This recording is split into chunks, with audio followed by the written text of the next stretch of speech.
8ஆம் வகுப்பு கணிதம் பயிற்சி 1.6ல் 4வது கணக்கு மதிப்பு காண்க 2/5 whole power 4 into 5/2 whole power -2.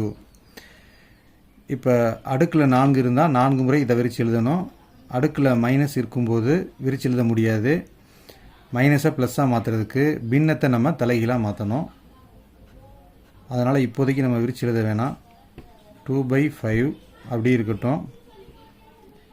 Into இந்த பின்னத்தை தலைகீழாக மாற்ற போகிறோம். அப்போ 2/5. இப்போ பின்னம் தலைகீழாக மாறும்போது அடுக்கு வந்து குறி மாறும். மைனஸாக இருக்கிறது ப்ளஸ்ஸாக மாறும். இப்போ கவனித்து பார்த்தீங்கன்னா 2 பின்னங்கள் சமமாக இருக்குது. அப்போ அடிமானங்கள் சமமெனில் அடுக்குகளை கூட்டலாம். அப்போ 2 அடிமானத்துக்கு ஒரு அடிமானம் போடுறோம், அடுக்குகளை கூட்டுறோம். அப்போ 4 கூட்டல் 2. அப்போ 2 அடுக்கு 5. இப்போ அடுக்குகளை கூட்டணும் அப்படின்னா 6. இப்போ நம்மளுக்கு ஃபைனல் ஆன்சர் வேணும்டா 6 முறை 2/5 விரித்து எழுதணும். அப்போ 1 2 3 4 5 6. இப்போ நம்ம தொகுதியை பிரிக்கலாம்.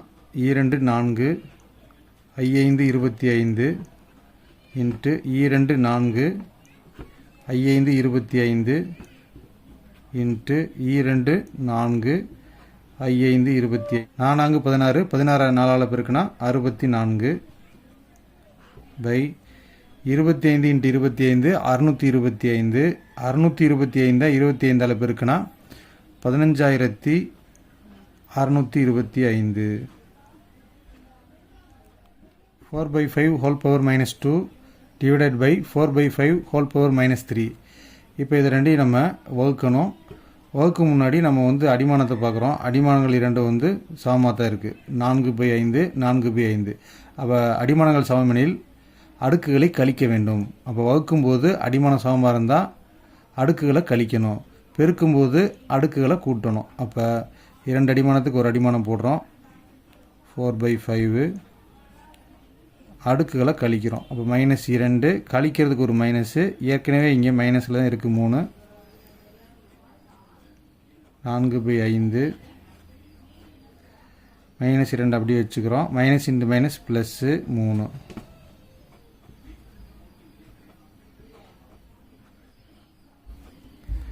இப்போ குறிகள் மாறி இருந்தால் கழிக்கணும். இப்போ 3ல் 2 கழிச்சா 1. பிக் நம்பர் சைன் வந்து ப்ளஸ். அப்போ 4/5 ஹோல் பவர் 1 4/5 அப்படின்னு சொல்லலாம்.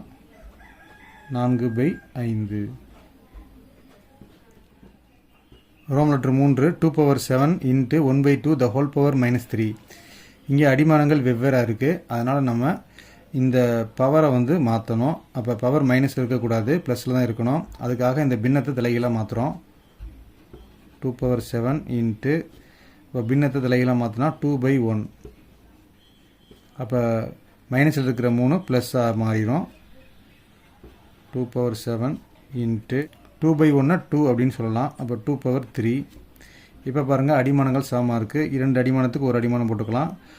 பெருக்கும்போது அடிமானங்கள் சமமெனில் அடுக்குகளை கூட்ட வேண்டும். அப்போ 7 + 3. இப்போ கூட்டணும் அப்படின்னா 10.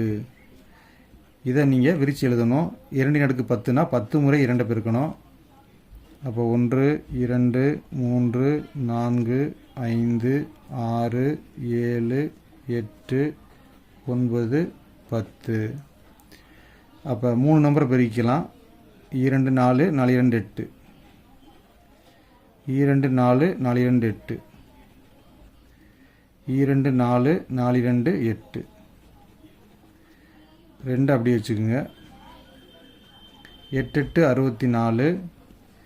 இந்த 8 2 பெருக்குனா 2 16. 64 16 நம்ம பெருக்குனா விடை 1024.